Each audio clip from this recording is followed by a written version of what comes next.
experience can really change, and I put this together keeping in mind all of my experiences, and this is what I came down to, what I thought I needed.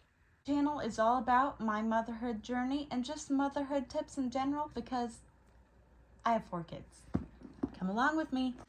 Hello, I'm on the floor of my bedroom, and I'm here to show you what is in my hospital bag as a 4th-time mom, and I've realized I really have overpacked every single time. So if you are new here, my name is Diana. I'm 24 years old and I am pregnant with my 4th.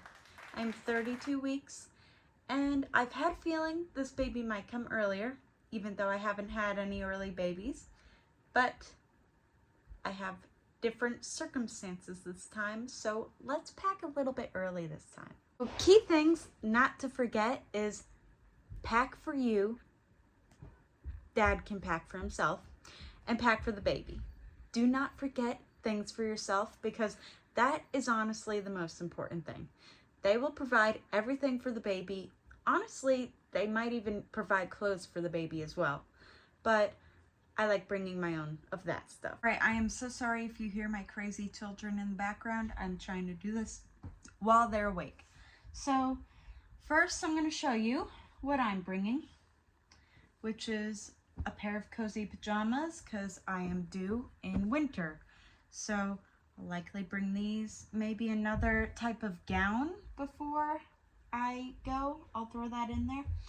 And I have 2 granny panties that I literally have had since my first was born, and these were great. I just can stick a giant pad in them. But you don't even need those while you're in the hospital because they give you mesh panties and they give you the little cooling pads and all that kind of stuff you need. You do not need to bring your own. You do not need to make those popsicle things that I'm seeing on the internet. You really do not need those. And if you have a good hospital and a good nurse, she'll probably do those for you.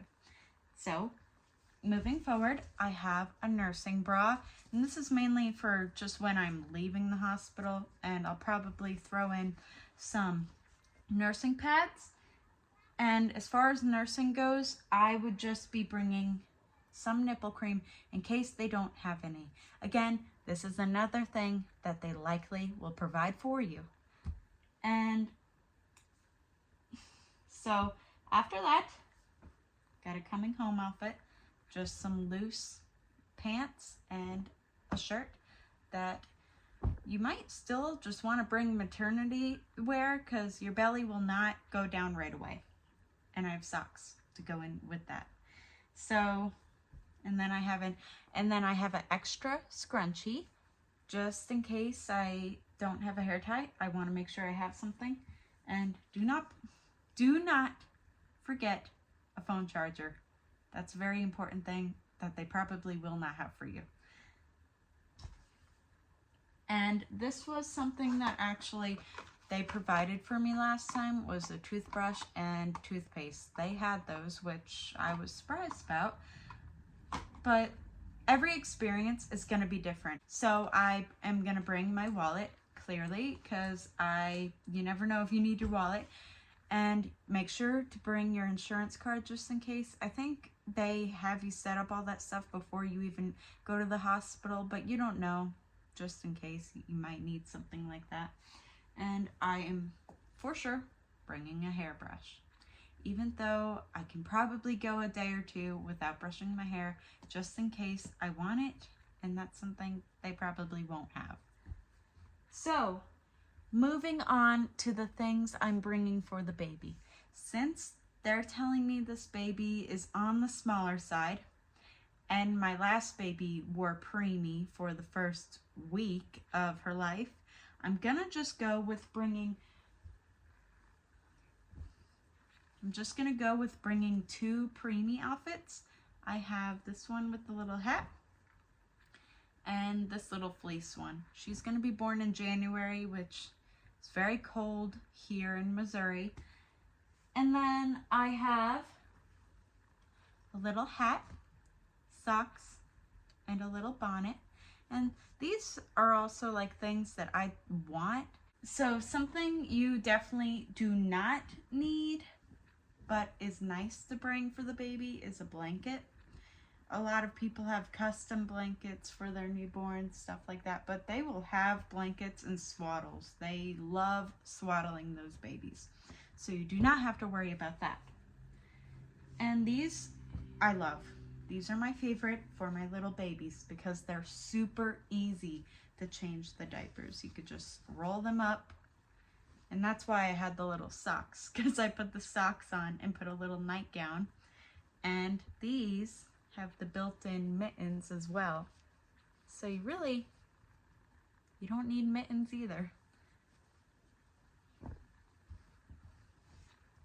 And then I just have 2 newborn outfits. I think my last 2 babies actually wore this same one, my other newborn outfit.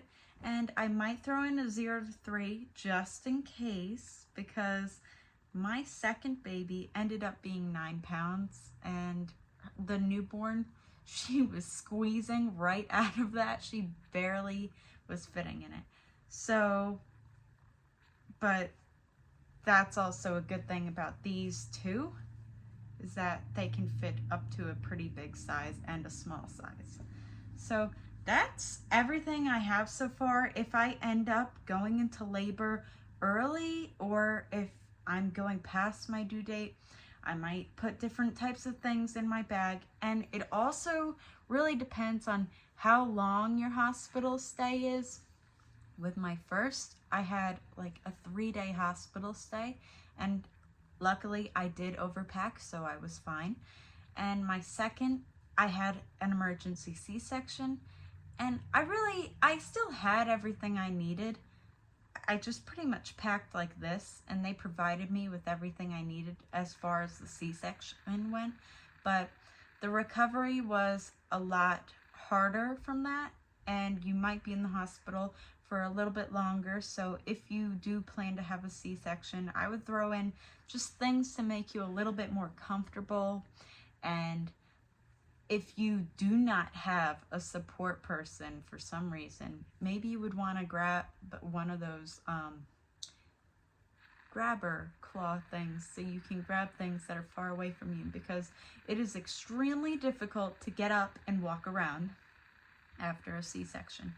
And my third baby, she was natural, and I was healed pretty well after her.